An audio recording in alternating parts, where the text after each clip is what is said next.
Pernahkah kita merenung jika satu saat kiamat datang, kita dibangkitkan dari kubur masing-masing, berdiri di padang mahsyar untuk mempertanggungjawabkan seluruh kegiatan hidup kita di dunia ini, lalu kita akan menuju ke alam akhirat.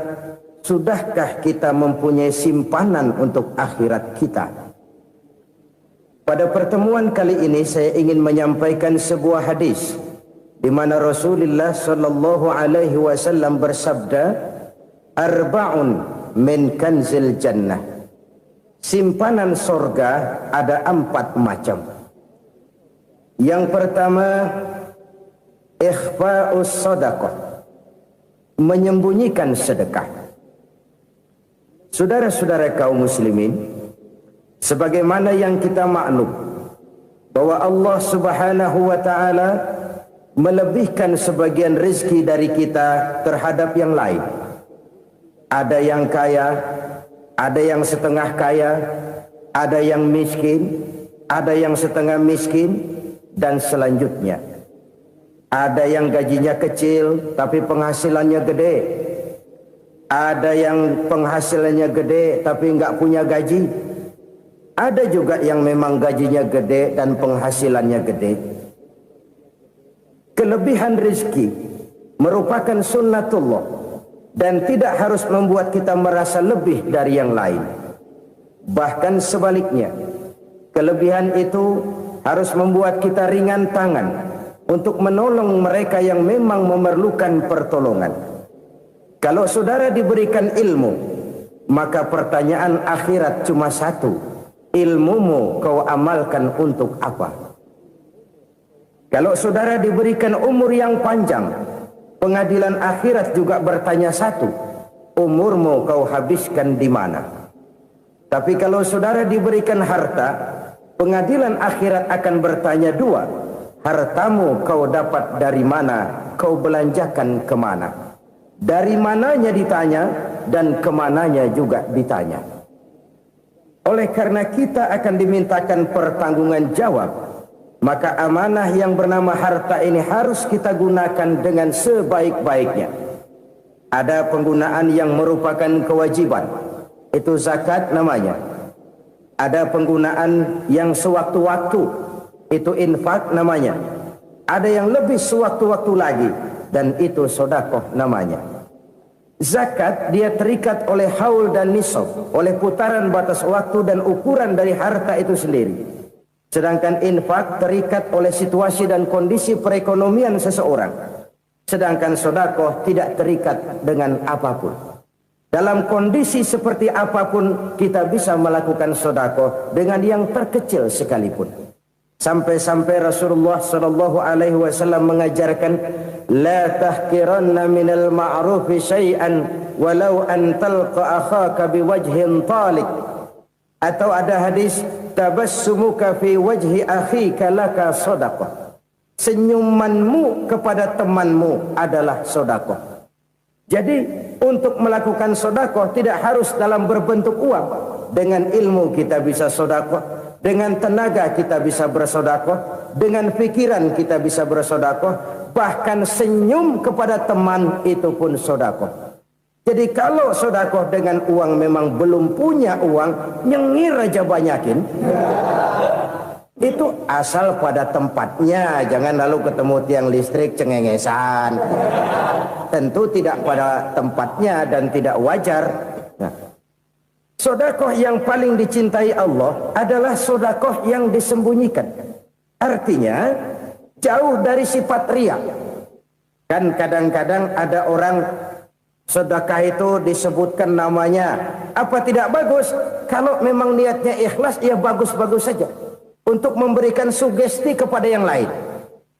Si Fulan bin Fulan nyumbang sekian, diumumkan. Boleh kalau niatnya untuk memberikan rangsangan kepada yang lain supaya dia menyumbang lebih besar dari orang tadi. Tapi kalau itu mendatangkan riya, maka sedekah yang paling dicintai Allah adalah sedekah yang disembunyikan. Tangan kiri saja tidak tahu apa yang diberikan oleh tangan kanan. Sedekah yang dilakukan dengan ikhlas akan merupakan perbendaharaan surga, tersembunyi dari pandangan orang lain, tidak seorang pun tahu. Karena memang sikap yang baik adalah melupakan kebaikan dan mengingat kesalahan. Itu salah satu ciri orang bahagia. Orang yang selalu mengingat kesalahannya dan berusaha melupakan segala kebaikannya. Kalau dia akan berada kebaikan, dia tidak bisa ikut, dia merasa rugi karena dia merasa belum pernah berbuat baik. Tapi kalau akan melakukan kesalahan baru, dia ingat kesalahan yang sudah-sudah, sehingga terhalang baginya untuk melakukan satu kesalahan baru. Demikianlah saudara-saudara, bahwa Allah melebihkan rizki sebagian kita dari yang lain, agar terjadi tolong-menolong dalam kehidupan ini. Jadi kesenjangan yang nature, kesenjangan yang alami, itu sunnatullah. Ada yang kaya, ada yang miskin, ada yang kelas menengah. Nah, kenapa lalu sekarang kita berusaha mengentaskan kemiskinan? Oleh karena adanya kesenjangan struktural. Kalau yang kaya bisa semakin kaya, kenapa yang miskin tidak bisa naik jadi ikut sedikit kaya? Sebab pada dasarnya Islam adalah agama yang sejak turunnya sudah berupaya memerangi kemiskinan. Bahkan dikatakan kemiskinan itu mendekatkan kepada kekufuran. Orang kalau miskin udah dekat banget sama kafir. Gampang menjadi kafir. Berapa banyak saudara-saudara kita yang oleh karena soal perut, oleh karena soal materi, terpaksa meninggalkan dan menanggalkan akidahnya. Menjual petunjuk yang diberikan Allah dengan kesenangan dunia yang cuma sebentar ini. Na'udzubillah, thumma na'udzubillah. Jadi makin kita sembunyikan satu sedekah, semakin banyak perbendaharaan kita di surga. Sedekah yang paling dicintai Allah adalah sedekah yang disembunyikan. Malahan ada seorang sufi, dia punya kebiasaan kalau pergi sholat Jumat, dia bawa uang, itu uang dia taruh di bawah tikar masjid. Dia niat sedekah kepada siapa saja yang nemuin itu duit.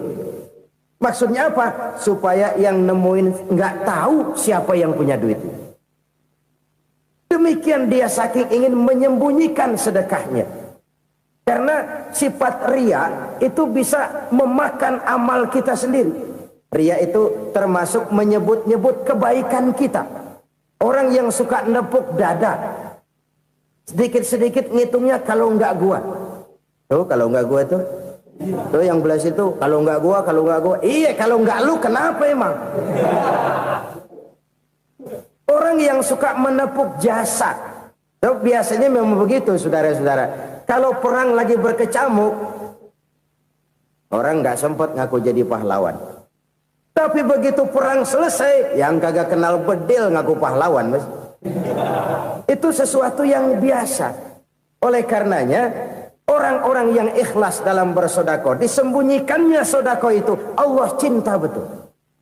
Malahan ada hadis memberikan jaminan, inna sodakotal mar'il muslimi tazidu fil umri wa tadfa'u mitatas su'i. Sesungguhnya sedekahnya seorang mukmin tazidu fil umri, bisa menambah umur panjang.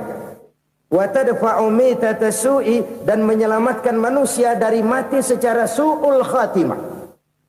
Jadi siapa yang kepengen panjang umur, banyaklah sedekah. Yang bosan hidup, pelit terus. Sedekah menambah panjang umur dan menyelamatkan manusia dari mati secara su'ul khatimah. Pak, katanya umur itu nggak bisa ditambah, nggak bisa dikurangin. Kapan? Kalau ajal sudah datang. Fa idza jaa ajaluhum la yastakhiruna sa'atan wa la yastakdimun. Kalau ajal datang tidak bisa dimajukan, tidak bisa dimundurkan. Itu kalau ajal sudah datang. Tidak bisa lagi umur ditambah dikurangi, sudah datang. Tapi kalau belum datang, itu kan haknya Allah. Mau ditambah, mau dikurangi, hak prerogatif Allah. Sebagai pencipta manusia, Allah maha kuasa dan maha mampu. Sedekah ini menambah panjang umur dan menyelamatkan manusia dari mati secara su'ul khatimah. Itu orang mati kan sama ya, kondisinya mati, nggak nafas. Tapi hakikat mati kan lain-lain. Ada yang mati itu husnul khatimah, baik akhirnya. Misalnya lagi ngaji mati, lagi sholat mati, lagi sedekah mati. Ini yang dinamakan dengan husnul khotimah, baik di akhirnya. Sebaliknya ada yang su'ul khotimah, jelek di akhirnya. Ini yang jadi catatan akhir. Lagi nyekek botol, mampus. Lagi banting kartu, modar.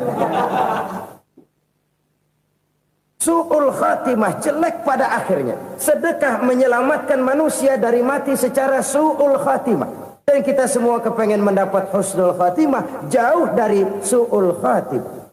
Oleh sebab itu yang bisa menyelamatkan kita dari penyakit itu antara lain adalah sedekah yang disembunyikan, yang dikerjakan dengan ikhlas karena Allah, tidak karena kepengen dipuji orang, tidak karena ingin dikatakan orang pemurah. Sebab orang dermawan itu orang yang memberi tanpa harus diminta. Kalau masih harus diminta, ya belum dermawan namanya, masih harus diminta. Kalau nggak diminta ya tulus, lolos, polos. Saudara-saudara kaum muslimin rahimakumullah, harta adalah amanat dan akan kita pertanggungjawabkan. Allah melebihkan rizki sebagian kita dari yang lain agar kita saling tolong menolong, bantu membantu. Nabi janjikan, siapa yang meringankan beban saudaranya muslim di dunia, Allah akan meringankan bebannya di akhirat nanti. Sebuah jaminan dari baginda Nabi. Si orang yang kita bantu barangkali tidak bisa membalas, Allah yang akan membalas lewat jalan lain yang tidak pernah kita sangka-sangka. Ada orang tanya, Pak, ini ada orang nyumbang masjid sambil marah-marah, bagaimana? Saya bilang sumbangannya aja ambil, marahnya jangan. Marahnya jangan diambil, itu urusan dia. Saudara-saudara kaum muslimin rahimakumullah, umat Islam ini kan umat yang punya potensi besar. Kadang kita merenung, kenapa kadang-kadang pembangunan masjid kok lambat sekali? Kalau hotel hari ini peletakan pertama, bulan depan peresmian. Supermarket hari ini peletakan batu pertama, minggu depan peresmian. Tapi kalau sudah yang namanya masjid, kadang-kadang peletakan batu pertama sekaligus jadi batu terakhir. 3 tahun, 4 tahun, campur nebar jalak di jalanan, duit dijaring kayak ikan sepat. Apa tidak ada orang Islam yang kaya? Banyak. Apa tidak ada pengusaha muslim yang jadi konglomerat? Ada. Lalu yang belum banyak itu yang komit terhadap nilai-nilai agamanya. Akhirnya kita jatuh jadi umat yang lemah. Belum ada pengusaha konglomerat muslim buka pabrik supermi cap beduk misalnya umpamanya atau pabrik kecap cap sorban supaya identitas keislamannya sedikit kelihatan. Kita jatuh jadi umat yang lemah karena potensi tidak terinventarisir dengan baik. Kita ini ibarat kompor yang cuma matengin nasi orang lain. Potensi kita dimanfaatkan oleh orang lain. Ukhuwah Islamiyah kita baru terbatas kepada silaturahmi. Ukhuwah di bidang ekonomi kita lemah. Ukhuwah di bidang kebudayaan kita lemah. Apalagi ukhuwah di bidang politik kita lebih rapuh lagi. Padahal ukhuwah itu adalah totalitas kehidupan manusia, menyangkut ipolexosbud, memerlukan nilai-nilai ukhuwah.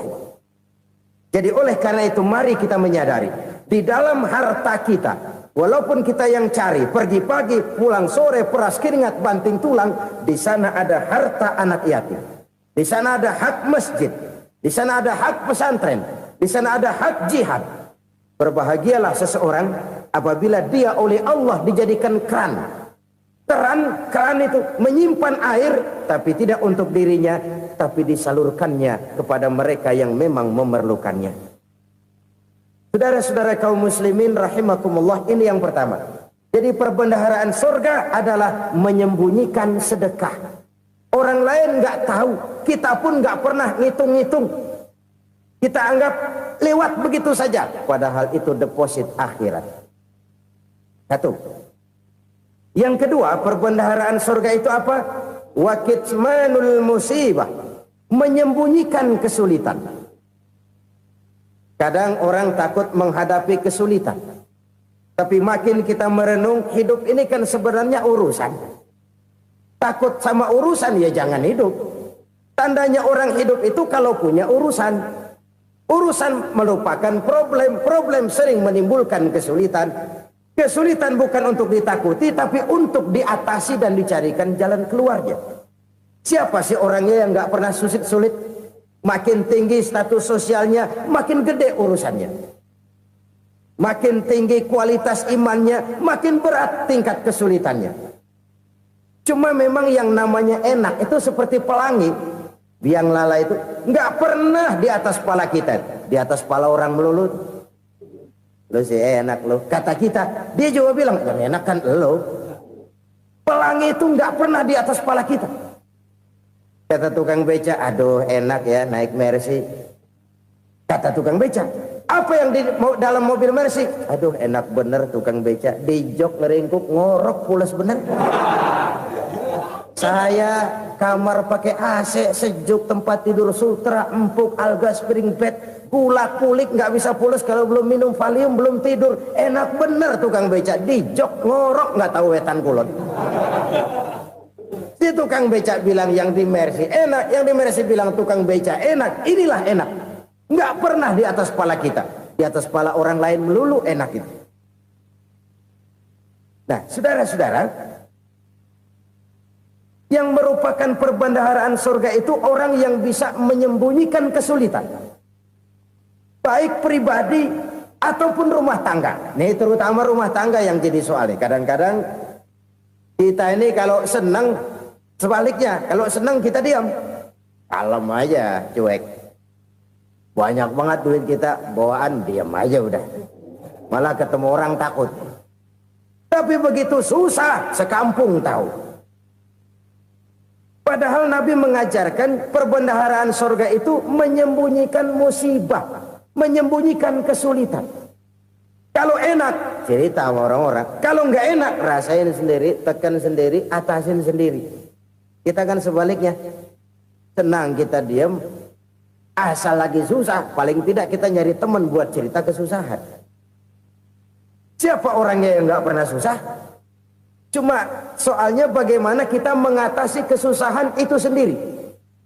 Begitu juga misalnya kalau orang sudah berumah tangga, itu orang tuanya harus menjadi tempat dia cerita yang enak-enak saja. Yang nggak enak rasain berdua, selesaikan berdua, atasin berdua. Jangan dibalik. Asal senang diam, giliran susah saja. Maknya laporan. Terbalik. Bisa menjaga security informasi. Makan sama bayam, keluar diem, malah seluitan. Enak amat lo makan daging ayam. Security informasi. Saudara-saudara kaum muslimin rahimakumullah, ujian yang terberat itu yang pernah diberikan kepada para nabi, para rasul, para aulia, para ulama. Makin tinggi keimanan, makin berat bentuk kesulitan. Ayo saya kemukakan satu contoh saja. Ada seorang nabi yang kaya, nabi kaya, namanya Nabi Ayub. Iblis kalau orang begini kan keki, ibadahnya rajin, kaya. Nih yang kayak begini susah digodain. Kalau ibadahnya rajin, miskin, kali bisa disogok. Sini imannya mantap, ibadahnya rajin, kaya, nabi lagi. Oh, tapi namanya iblis nggak kurang akal. Laporan, Tuhan, kenapa les? Ya ini bahasa saya, bahasa Qurannya sih nggak gitu. Itu hambamu yang namanya Ayub, dia rajin ibadah cuma karena dikasih kaya aja. Coba kasih miskin dia, berhenti dia sembahyang. Ah kamu bisa aja. Saya tahu Ayub itu hambaku yang ikhlas. Saya buktiin Tuhan, silahkan. Dibuktiin lah, iblis turun ke alam ini. Yang mula-mula dia lakukan, dia rusak sawah ladang Nabi Ayub. Dia binasakan binatang ternak Nabi Ayub. Sehingga dalam waktu singkat, jatuhlah Nabi Ayub dari orang paling kaya jadi orang paling miskin. Beliau masih ibadah di mihrab dalam masjid. Datang iblis. Saudara Ayub, ya. Lagi ngapain? Ibadah. Nyembah Allah, nyembah Allah. Oh, percuma. Kenapa? Tuhan yang ente sembah nih, dia udah bikin miskin ente. Sawah ladang ente hancur lebur, binatang ternak binasa. Sekarang ente jadi orang paling miskin. Ngapain nyembah Tuhan kayak begitu? Tekor. Udah berhenti dah ibadah, berhenti ibadah. Ini iblis sama Tuhan laporannya lain, yang dikerjakan kepada Nabi Ayub juga lain. Benar begitu iblis, kata Nabi Ayub. Iya, sawah ladang saya habis, buras. Binatang ternak saya binasa, binasa. Saya miskin, bangpak. Apa jawab Nabi Ayub? Bukan innalillahi, ya, ini hebat. Alhamdulillahillazi a'tani wa akhza minni. Segala puji bagi Allah yang telah memberikan harta kepada saya dan sekarang mengambilnya lagi. Alhamdulillah. Allah yang ngasih, Allah yang ambil. Itu mah urusan Allah. Iblis cuman ibadah jalan terus, sujud lagi Nabi Ayub. Iblis seleher gondok banget. Dasar Nabi nggak mempan dia apa-apain. Miskin malah alhamdulillah. Allah yang ngasih, Allah yang ambil. Jadi kalau kita tidak komit, kita tidak terikat kepada kaya, miskin, senang, susah, apa yang bisa bikin kita susah? Jadikan kekayaan, kemiskinan, jadikan senang, susah sebagai anak buah yang bisa kita atur. Jangan kekayaan ngatur kita, jangan kemiskinan ngatur kita. Kita yang harus mengatur mereka. Senang, susah, kaya, miskin, bahagia, sengsara, jadikan itu anak buah yang bisa kita atur. Kalau sekarang kita kaya, lain saat boleh jadi kita miskin, semiskin-miskinnya. Allah yang ngasih, Allah yang ambil. Tenaga mana yang bisa menghalangi? Ibadah jalan terus. Iblis makin gondok. Dasar Nabi loh. Akhirnya apa? Nabi Ayub dikerjain, diberikan penyakit. Demikian fatal penyakitnya. Bayangin, udah miskin sakit. Masya Allah. Miskin sakit. Sakitnya nggak lama, kira-kira 16 tahun. Istrinya 3, 2 mental minta ceraiin. Ngerawatin laki bengek begini. Senang belum tentu, susah udah pasti nih. Cerai aja, cerai dah. Cerai. Tinggal satu Siti Rahmah yang setia menemani beliau. Sesetia-setianya hati perempuan. Satu saat Siti Rahmah bilang, "Bang, iya, abang kan Nabi, Bang. Lalu, namanya Nabi kan doanya jarang meleset, Bang. Maksud kamu minta kenapa sih sama Tuhan biar abang sembuh, baik dah, Bang?" Siti Rahmah, iya. Saya sakit berapa tahun sih dah? 16 tahun, Bang. Sebelum ini saya sehat berapa tahun? Ya kira-kira 60 tahun, Bang. Nah, coba ente banding-bandingin, Rahmah. Saya dikasih sehat 60 tahun, dikasih sakit 16 tahun. Sudah nggak sabar mau doa kepada Allah minta sembuh. Saya malu kepada Allah. Diuji dengan yang luar biasa seperti ini, tidak mengganggu stabilitas kehambaannya. Dia tetap menghamba kepada Allah Subhanahu wa ta'ala. Saudara-saudara kaum muslimin rahimakumullah. Kunci menghadapi kesulitan itu apa? Allah jelaskan dalam satu ayat, wa basyiris sabirin alladzina iza asabathum musibah qalu inna lillahi wa inna ilaihi raji'un. Gembirakan orang-orang yang sabar. Siapa mereka itu? Yang apabila mendapat musibah mereka kembali kepada keyakinan dasar. Segalanya dari Allah dan segalanya akan kembali kepada Allah. Ini konsepsi dasar dari sikap muslim dalam menghadapi berbagai kesulitan. Segalanya dari Allah, segalanya akan kembali kepada Allah. Kalau ini sudah kondisi dasarnya, maka kita akan lapang menghadapi kenyataan bagaimanapun pahitnya. Apakah itu namanya miskin, apakah itu namanya sakit, bahkan maut sekalipun. Maut sekalipun. Segalanya dari Allah, segalanya akan kembali kepada Allah. Ini sikap hidup, bukan sekedar ucapan. Kita kadang-kadang menjadikannya sebagai ucapan. Mulutnya sih nggak berhenti, innalillahi wa inna ilaihi rajiun, tapi nangisnya terus gerung-gerungan. Bukan itu, ini kesadaran moral. Kalau segalanya dari Allah, segalanya kembali kepada Allah, kan sebenarnya cuma nunggu giliran. Hari ini saya nyembayangin dia, entah hari apa saya disembayangin orang. Hari ini saya antar dia ke kubur, entah hari apa orang nganterin saya ke kubur. Hari ini saya tahlilkan dia, entah nanti kapan orang tahlilkan saya. Segalanya dari Allah, segalanya akan kembali juga kepada Allah. Oleh sebab itu saudara-saudara, kesulitan bukan untuk ditakuti. Kesulitan justru untuk diatasi, dicarikan jalan keluarnya. Dan tidak ada orang yang tidak pernah mendapat kesulitan. Tidak ada. Semakin tinggi status sosial, semakin tinggi kualitas keimanan, semakin besar juga tingkat kesulitan. Hanya saja bagaimana cara kita mengatasinya. Dan Al-Quran menyatakan, inna ma'al usri yusra. Di balik kesulitan itu pasti ada kemudahan. Roda itu berputar. Karena itu Rasulullah sallallahu alaihi wasallam mengingatkan kepada kita, ta'arraf ilallahi fir raha ya'rifka fis syiddah. Ingatlah kepada Allah di waktu kamu senang, supaya Allah ingat kepada kamu di waktu kamu susah. Kalau waktu senang kita ingat kepada Allah, kita susah, Allah tidak akan meninggalkan kita. Tapi kalau waktu senang kita jauh dari Allah, sujud tidak sempat, dengan masjid jauh, ketika senang kita lupakan Allah. Nanti begitu kita susah, Allah lupakan kita. Dan itu menyakitkan. Oleh karena itu orang-orang tua kita dulu bilang, kalau lagi sehat ingat-ingat lu bakal sakit nanti. Kalau lagi kaya ingat-ingat satu saat kita bakal jatuh miskin. Bahkan kalau lagi muda ingat-ingat kita bakal tua. Dan yang terpenting, kalau lagi hidup ingat-ingat kita bakal mati. Saudara-saudara kaum muslimin rahimakumullah. Jadi yang kedua yang merupakan perbendaharaan surga, menyembunyikan musibah. Saudara-saudara kaum muslimin rahimakumullah. Hal ketiga yang merupakan perbendaharaan surga adalah wasilaturrahmi. Orang yang suka bersilaturahmi. Sebagaimana yang kita maklum bahwa manusia adalah makhluk yang disebut zon politika.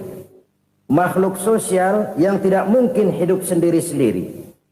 Betapa dan siapapun kita memerlukan orang lain. Bodoh betul manusia kalau tinggal di tengah masyarakat tapi tidak mau bermasyarakat. Merasa hebat sendiri, pintar sendiri, gagah sendiri, kaya sendiri. Mungkin kalau mati juga ngubur sendiri. Jangankan kita di sini. Di sorga saja Nabi Adam waktu sendirian bengong melulu, mondar mandir. Allah tegur dam sepidam. Ya ini kalau bahasa saya. Iya Tuhan, sepi ini nggak ada coret-corekan pisan ini. Diciptakan Siti Hawa baru anteng Nabi Adam. Itu di sorga. Cobalah. Umpamanya saudara tinggal di Jakarta nih. Kayak bener. Apaan aja di Jakarta punya saudara dah. Jembatan Semanggi ambil. Monas, Buntel bawa pulang. Hotel-hotel ambil semua. Cuman tinggal di Jakarta sendirian. Apa enaknya? Betapa dan siapapun kita perlu orang lain. Tidak ada seorang pun yang bisa memenuhi kebutuhan hidupnya secara sendiri-sendiri. Nah, Islam telah menyelamatkan manusia dari ras diskriminasi. Mengikat manusia dengan persaudaraan yang berlandaskan kepada akidah. Karena itu dianjurkan bersilaturahmi.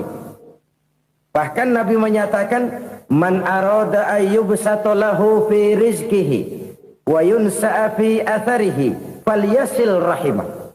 Siapa yang kepengen diluaskan rezekinya dan dipanjangkan usianya, banyaklah ia bersilaturahmi.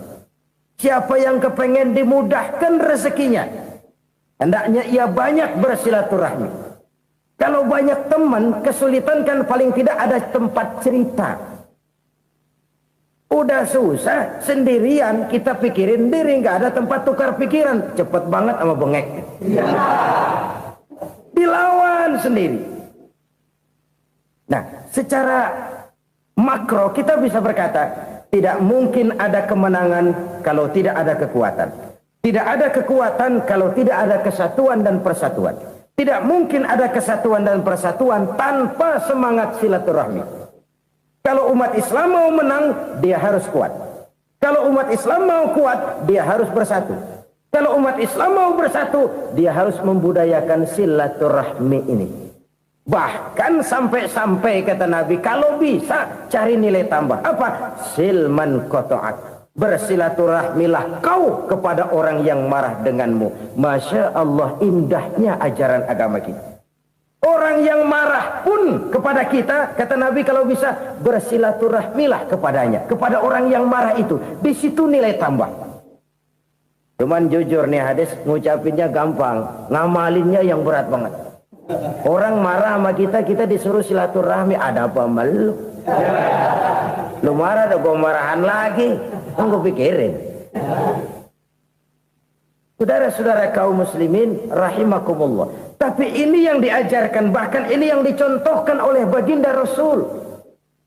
Bagaimana begitu mudah, misalnya satu saat Abu Jahal ini ngatur strategi bagaimana bikin Muhammad celaka. Dia gali lubang di depan tempat tidurnya. Dia tutupin daun korma. Terus dia panggil seseorang, ke sini.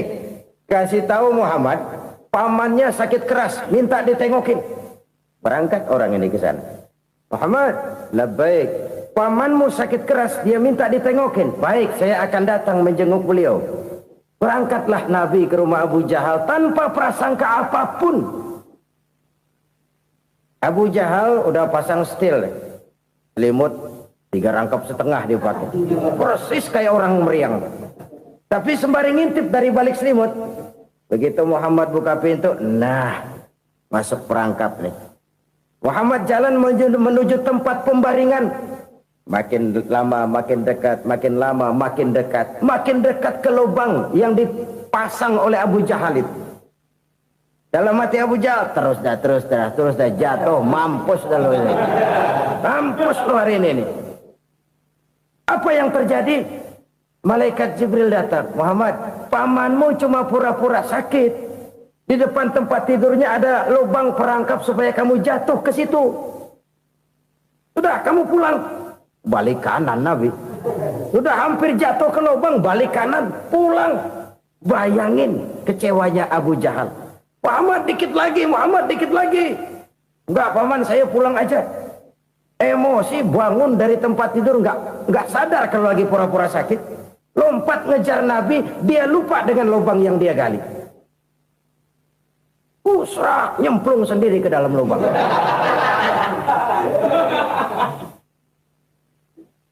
Nabi terus berlalu. Ini terjadi keanehan. Jatuh ke lubang yang dia gali itu sebenarnya nggak terlalu dalam ya, antara 3-4 meteran lah. Tolong saya jatuh ke lubang ini. Datanglah pelayan-pelayannya itu. Angkat saya dari sini. Oh, yang ngulurin tambang. Satu gulung, belum juga nyampe itu tambang. Kurang, beli lagi ke warung. Sambung, ulur lagi, nggak juga bisa sampai. Wah, ini kerjaan Muhammad ini. Tolong, siapa salah seorang kamu ke rumah Muhammad, kasih tahu encangnya kecebur. Minta ditolongin. Sampaikan kepada Rasul. Kenapa? Pamanmu jatuh ke lubang, Muhammad minta tolong diangkatin. Tambang udah nyambung-nyambung nggak nyampe juga. Ya, nanti saya datang, saya tolong. Cobain. Nyata-nyata orang berniat jahat mau mencelakakan dia. Datang dia menolong. Ini yang disebut air tuba dibalas air susu ya ini. Bukan sebaliknya. Air tuba dibalas air susu. Paman, kecebur ya? Iya Muhammad, tolong ini. Pegang tangan saya. Nabi ulurkan tangannya. Nyampe. Dipegang oleh Abu Jahal. Diangkat ke atas. Sampai atas. Apa kata Abu Jahal? Sihirmu memang hebat Muhammad. Udah ditolongin dikata sihir. Yang enak kita kemplang kan itu orang begitu. Urusan apa? Tapi inilah akhlak. Kalau bisa kamu bersilaturahmilah dengan orang yang marah kepadamu sekalipun. Orang marah kita tetap baik. So, kalau kita berbuat baik sama orang yang memang baik, rasanya sih biasa-biasa aja. Orang baik, kita baik lagi, ya draw aja, belum ada nilai tambah di situ. Baru ada nilai tambah kalau kita bisa berbuat baik kepada orang yang nyakitin kita. Itu namanya kita setingkat di atas dia. Dia sakitin kita, kita berbuat baik sama dia. Dia pelit sama kita, kita baik sama dia. Dia marahin kita, kita deketin dia. Di situ kita punya nilai tambah.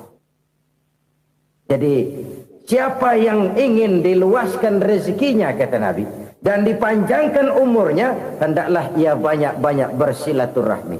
Sederhana sebenarnya silaturahmi. Tapi silaturahmi membangkitkan semangat kesatuan dan persatuan. Kesatuan dan persatuan melahirkan kekuatan. Dalam matematika, 1 ditambah 1 pasti 2. Tapi di tengah masyarakat, 1 orang takut ditambah 1 orang takut, hasilnya jadi 2 orang setengah berani. Kenapa setengah berani? Karena udah berdua. Tadi pan takut sendirian. Kalau dia kumpul turu-turu takutlah jadi berani.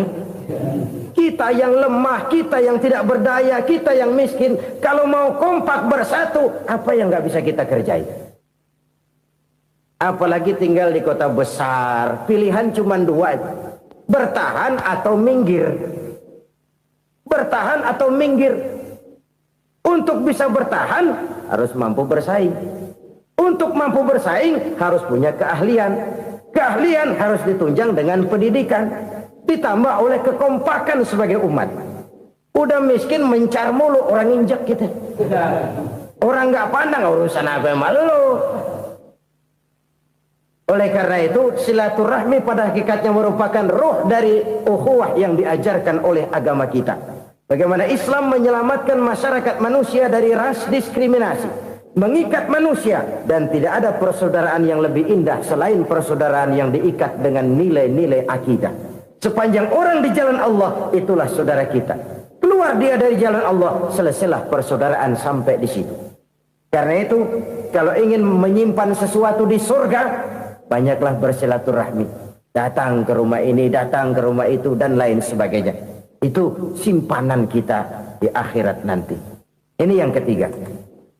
Saudara-saudara, yang keempat, perbendaharaan surga itu apa? Wa qawlu la hawla wa la quwwata illa billah. Ucapan la haula wa la quwwata illa billah. Ibadah kan ada yang berat, modalnya besar.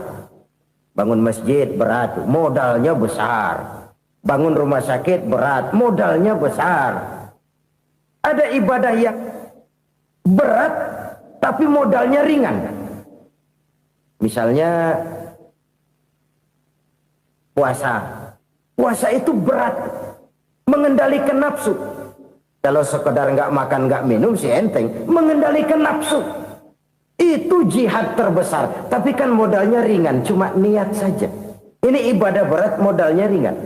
Ada ibadah yang ringan, modalnya juga enteng. Seperti termasuk ucapan la haula wa la quwwata illa billah. Tanpa sadar, la haula wa la quwwata illa billah, nyelengin tuh di surga. Nyelengin, kita nggak terasa nyelengin simpenan akhirat. La haula wa la quwwata illa billah, nyimpan lagi. Kaget, la haula wa la quwwata illa billah, nyimpan lagi. Banyak simpenan. Walaupun sebenarnya yang dimaksud di sini adalah kesadaran batin bahwa tidak ada daya dan kekuatan kecuali Allah. Itu intinya. Kita memulai pekerjaan disunahkan baca bismillah, kan begitu?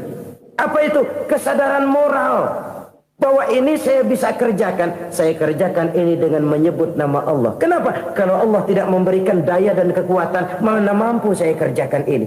Maka saya kerjakan ini dengan menyebut nama Allah. Bismillah. Kesadaran moral.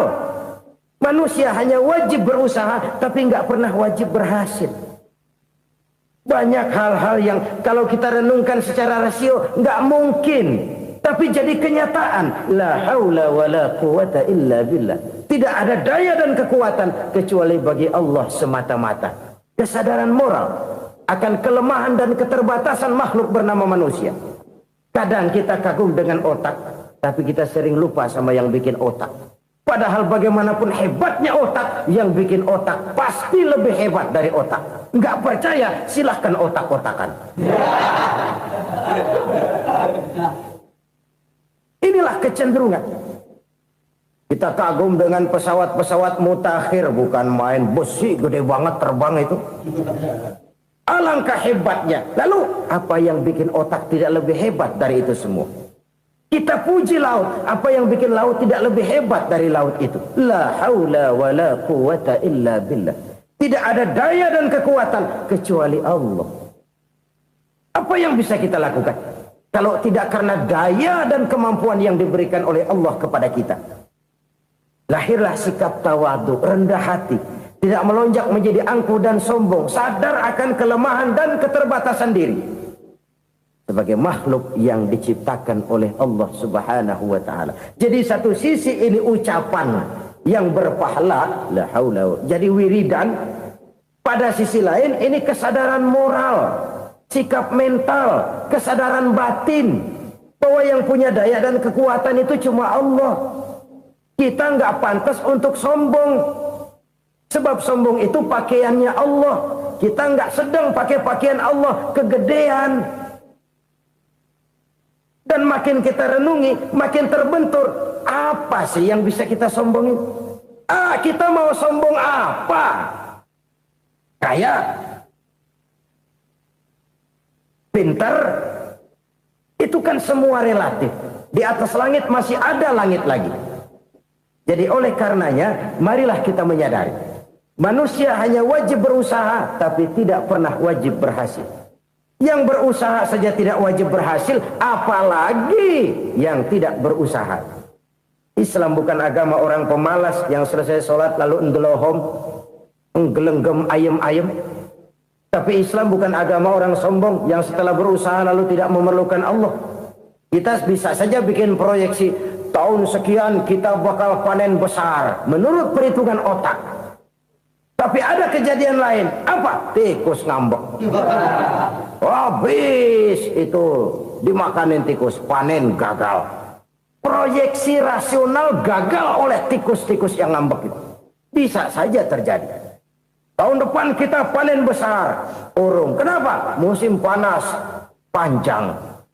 Dan sekarang ini koran-koran bikin berita musim mengalami penyelewengan.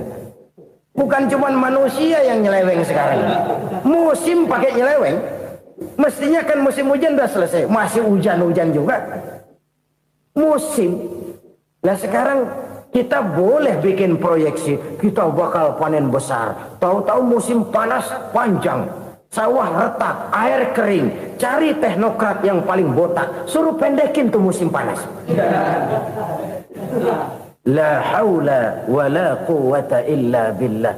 Inilah kesadaran moral. Saudara, saya teringat satu saat ada seorang konglomerat. Umurnya ya kira-kira 70-an. Satu saat dia ditanya oleh wartawan, "Pak, umur Bapak berapa sih?" "Ya paling 10 tahun." 10 tahun? 10 tahun? Anak Bapak berapa orang? Satu. Satu saja? Satu. Harta Bapak berapa? Ya paling-paling bangsa 7 juta kali. 7 juta? Iya. Pak, kenapa Bapak bohongi saya? Bapak punya buku biografi. Koran-koran, majalah-majalah banyak memuat cerita riwayat hidup Bapak. Saya tahu umur Bapak 70. Kenapa bilang cuma 7 tahun? Saya tahu anak Bapak 8. Kenapa cuma bilang 1? Saya tahu harta Bapak miliaran, mungkin triliunan. Pabrik di mana-mana, bank di mana-mana. Kenapa bilang uang Bapak cuma 7 juta? Nah, kata si konglomerat tadi, kamu benar nak, kamu benar. Umur saya kalau jumlahnya memang 70 nak. Cuman ingat-ingat saya, baru 7 tahun terakhir ini saya sujud. Baru 7 tahun terakhir ini saya berusaha dekat dengan Allah. Saya laksanakan perintahnya, saya jauhi larangannya. 7 tahun inilah rasanya yang ada nilainya di hadapan Allah. Yang 63 tahun matong, kelabu, kelem umur gue. Habis untuk maksiat, untuk munkarat. Maka ketika ditanya tadi, umur saya 7 tahun itu. Oh begitu Pak. Oh iya. Lalu anak Pak. Anak Bapak kan 8. Kenapa bilang cuma 1? Nah, kalau jumlah hitungannya memang anak saya 8. Tapi dari 8 orang ini rasanya cuma 1 nih. Yang bakal jadi buah hati, belahan jantung.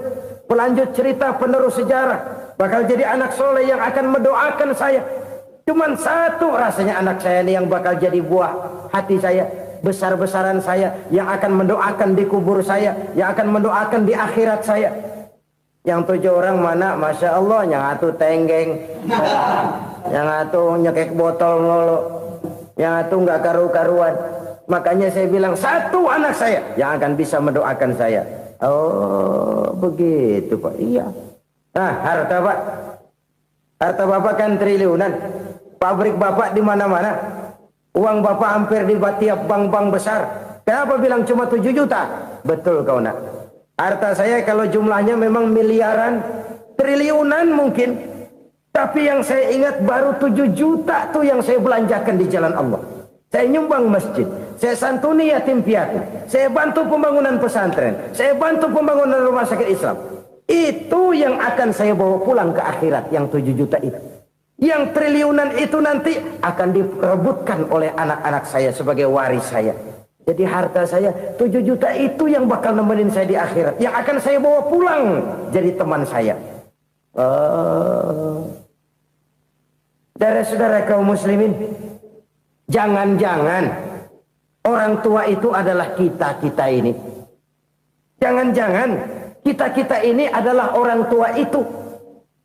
Jangan-jangan itu potret dari diri kita masing-masing.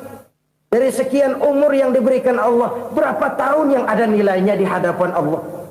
Dari sekian anak-anak yang merupakan amanah, berapa yang akan mendoakan kita sebagai orang tuanya menjadi anak soleh. Dari sekian banyak harta yang diberikan Allah, berapa yang akan kita bawa pulang menghadapnya nanti, yang kita belanjakan di jalan Allah. Ini sebuah potret kehidupan. Karena itu kita kembali kepada la haula wa la quwwata illa billah. Kita wajib berusaha, kita wajib berikhtiar. Selebihnya segala daya dan kekuatan hanya milik Allah saja semata-mata. Satu kesadaran batin dari setiap pribadi muslim. Setelah ia berusaha dan berikhtiar, ia menyerahkannya kepada Allah Subhanahu wa taala. Jadi satu sisi ini merupakan wiridan ucapan yang mengandung pahala. Pada sisi lain ini merupakan sikap batin dari seorang muslim di dalam ia menghadapi realitas kehidupan ini. Saudara-saudara kaum muslimin rahimakumullah. Kalau ini kita jadikan satu basis kehidupan, maka ini akan menyelamatkan manusia dari kemungkinan tergelincir menjadi orang yang lupa diri dan lupa darat.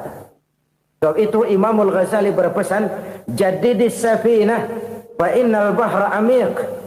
Wa khuziz zad fa inna safara ba'id wa khaffifil hamla fa innal hamla sadid. Perbarui selalu kapalmu karena lautan sangat dalam. Bawa bekal yang banyak karena perjalanan ini sangat jauh. Ringankan beban karena kebanyakan beban akan menyakitkan. Alangkah indah kalimat ini, alangkah dalam makna yang terkandung di sana. Perbarui selalu kapalmu karena lautan sangat dalam. Apa artinya ini? Jaga mentalmu baik-baik. Pelihara imanmu baik-baik. Karena hidup penuh cobaan. Seperti lautan. Kita kalau berlayar di lautan kan kadang-kadang tenang. Angin bertiup sepoi-sepoi basah. Jika malam datang bintang gemintang bertabur menghias cakrawala. Rembulan memantulkan sinarnya dengan indah. Dalam keadaan begitu berlayar enak. Tapi lain saat ombak menggunung, halilintar menyambar, angin topan bertiup. Berapa banyak sudah saudara-saudara kita yang tenggelam di lautan dunia.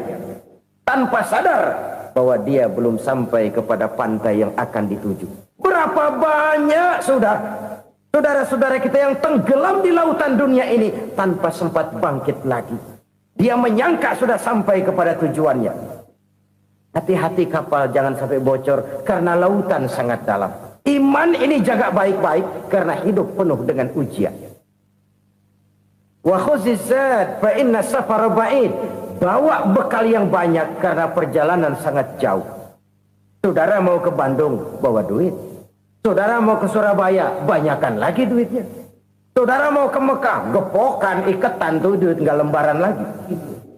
Makin jauh perjalanan, makin banyak bekal yang harus kita bawa. Kalau saudara dari Jakarta mau ke Surabaya, kagak bawa duit berangkat juga, itu sih bukan berani namanya, nekat. Sampai Surabaya belum tentu, sengsara di jalan udah pasti. Kenapa? Nggak bawa bekal berangkat. Sama juga kita nih, misalnya belum sempat sembahyang, mati. Waduh, berani banget orang. Belum punya bekal, mati. Sengsara di jalan.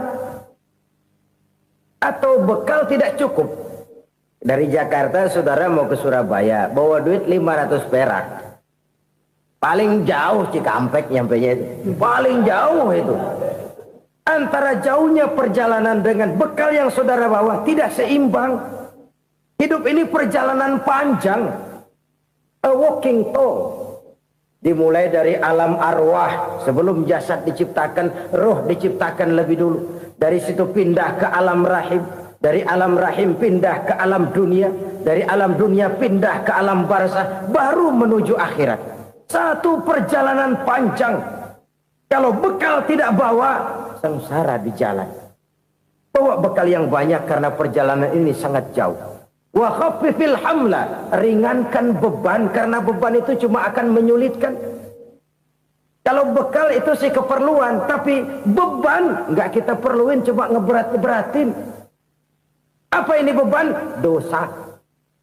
Kecurangan, kebatilan, kesoliman, ketidakadilan, kesewenang-wenangan.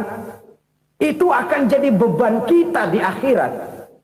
Alangkah celakanya, perjalanan panjang, bekal tidak bawa, beban kelewat banyak. Alamat sengsara di jalan. Pahala tidak ada, dosa berlipat ganda. Na'udzubillah, summa na'udzubillah. Kalau kita rangkum nasihat Al-Ghazali dengan kisah si konglomerat tadi, kita akan mengambil kesimpulan. Pertama, bekal terbaik dalam menghadapi gejolak kehidupan ini tidak lain adalah iman. Yang kedua, pahala dan dosa. Dua hal kontroversial. Pahala adalah bekal, dosa adalah beban.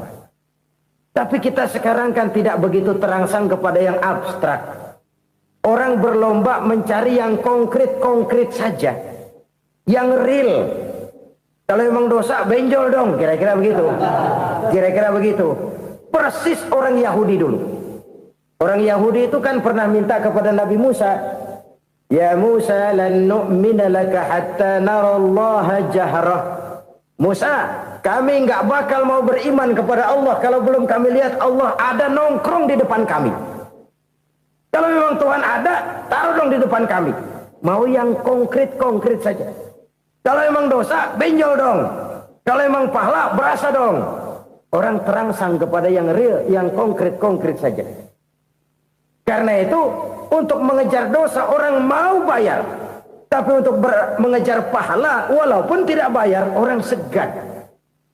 Ini yang dikatakan oleh Nabi, kamu mengharapkan ke surga, tapi kamu berat melaksanakan sesuatu yang bisa membawa kamu ke surga.